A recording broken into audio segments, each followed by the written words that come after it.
నిజంగా నాకు నిన్న మొన్న ఢిల్లీలో జరిగిన సంఘటనలు చూస్తుంటే కళ్ళల్లో నీళ్లు తిరిగినాయి.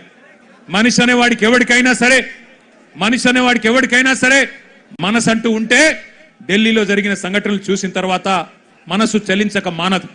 పిల్లల్ని కుల్లబొడుస్తున్నారు. ఏం అడిగినారు పిల్లలు? ఏం కోరుకున్నారు వాళ్ళు? మోడీ గారు కూర్చున్న కుర్చీ అడిగినరా? లేకపోతే అమిత్ షా గారు కూర్చున్న కుర్చీ అడిగినరా?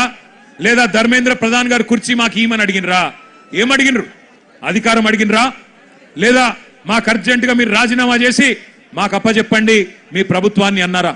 ఏం అడుగుతున్నారు? న్యాయం కోరుతా ఉన్నారు. మాకు అన్యాయం జరిగింది, మాకు న్యాయం చేయండి అని అడిగినారు. విజ్ఞప్తులు చేశారు, వినతి పత్రాలు ఇచ్చినారు, దండం పెట్టారు, దరఖాస్తులు ఇచ్చినారు. చివరికి సోనం వాంగ్చుక్ గారు నిరాహార దీక్ష కూర్చున్నారు. ప్రజాస్వామికంగా గాంధేయ మార్గంలో మహాత్మా గాంధీ గారు చూపెట్టిన బాటలో చివరికి నిరాహార దీక్షకు జంతర్ మంతర్ దగ్గర కూర్చున్నాడు.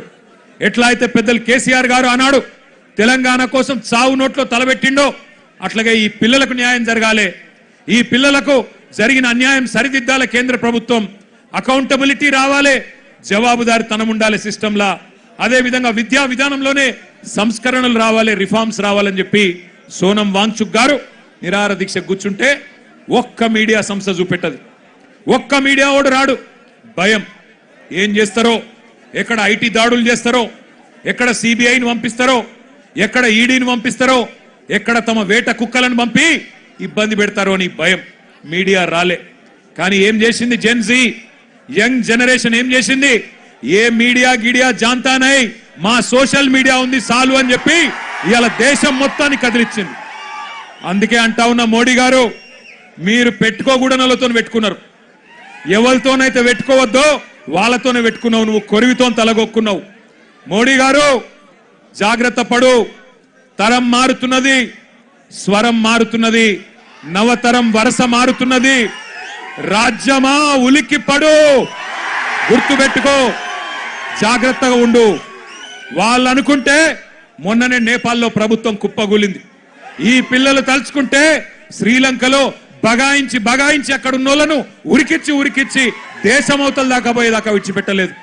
కాబట్టి ఎవరితో పెట్టుకోవద్దో మోడీ గారు, వాళ్ళతోనే పెట్టుకున్నావు. వాళ్ళ అహం మీద కొట్టినవి ఇయ్యాల. ఏం అడుగుతున్నారయ్యా వాళ్ళు మాట్లాడితే ఒకడు టెర్రరిస్టులు వీళ్ళు అంటాడు, ఒకడేమో ఖలిస్తాన్ వాళ్ళు అంటాడు, ఒకడేమో అర్బన్ నక్సలైట్లు అంటాడు, ఒకడేమో దేశద్రోహులు అంటాడు, ఒకడేమో పాకిస్తాన్కి వెళ్ళి ఫండింగ్ వస్తుంది అంటాడు. పనికి మాలిన మాటలు మాట్లాడతారు. ఇవాళ పిల్లలు చెప్తుంటే ఆ కథలు, ఢిల్లీలో వాళ్ళు మాట్లాడుతున్న మాటలు వింటే నిజంగా మనిషి అనే వాడెవడైనా ఉంటే కేంద్ర ప్రభుత్వంలో ఈ పాటికే పోవాలా, కూర్చోవాలా, మాట్లాడాలా. వాళ్ళ దగ్గర ఏమి డిమాండ్స్ ఉన్నాయో పిలిచి మాట్లాడి బుదిరెక్కించి అట్లా కాదమ్మా ఇట్లా అని చెప్పి సంజాయించి ఎట్లా బాగు చేస్తాం దేశాన్ని చెప్పాలా. కానీ కేంద్ర ప్రభుత్వంలో ఉన్న వాళ్లకు ఇవాళ ఆ పరిస్థితి లేదు. మోడీ గారు ఒక్కటి గుర్తుపెట్టుకోండి, ఇదే తెలంగాణ గడ్డ మీద 50 ఏళ్ల కిందట ఒక యువకుడు ఒక మాట అన్నాడు. ఆనాటి తరం యువకుడు, ఆనాటి యంగ్ జనరేషన్ కి సంబంధించిన నాయకుడు ఒక మాట అన్నాడు, జీనా హై తో మర్నా సీఖో, కదం కదం పే జీనా హై తో కదం కదం పే జీనా హై తో మర్నా సీఖో, కదం కదం పే లడ్నా సీఖో అన్నాడు. అందుకే మోడీ గారు గుర్తు చేస్తా ఉన్నా మీకు, ఈ జనరేషన్ సావుకు భయపడే జనరేషన్ కాదు.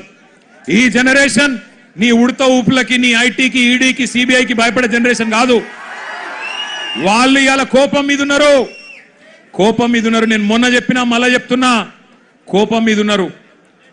పొట్టు ఆకలి మీద ఉన్నారు. వాళ్ళు మెట్టు ఎక్కుతారు, నిన్ను నీ ప్రభుత్వాన్ని తొక్కుతారు. యాదికి పెట్టుకో, ఈడ్చిపెట్టరు. ఎందుకంటే ఇవాళ వాళ్ళు ఏ రాజకీయ నాయకుడు అండతో చెలరేగుతలేరు. వాళ్ళకి ఏ నాయకుడు లేడు.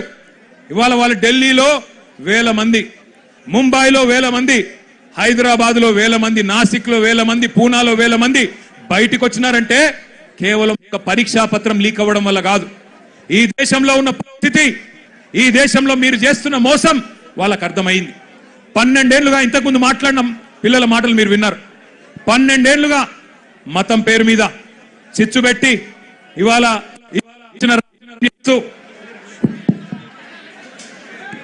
ఇష్టం వచ్చిన వ్యవహారం చేస్తూ మతం పేరు మీద రాజకీయం చేస్తూ మీరు ఏ రకంగా తప్పించుకుంటున్నారో, ఏ రకంగా అసలు పని చేయకుండా ఎట్లా ప్రజల్ని మోసం చేస్తున్నారో ఇలా వాళ్ళకి అర్థమైంది. మీరే కదా చెప్తిరి సంవత్సరానికి 2 కోట్ల ఉద్యోగాలు ఇస్తా అని చెప్తివి.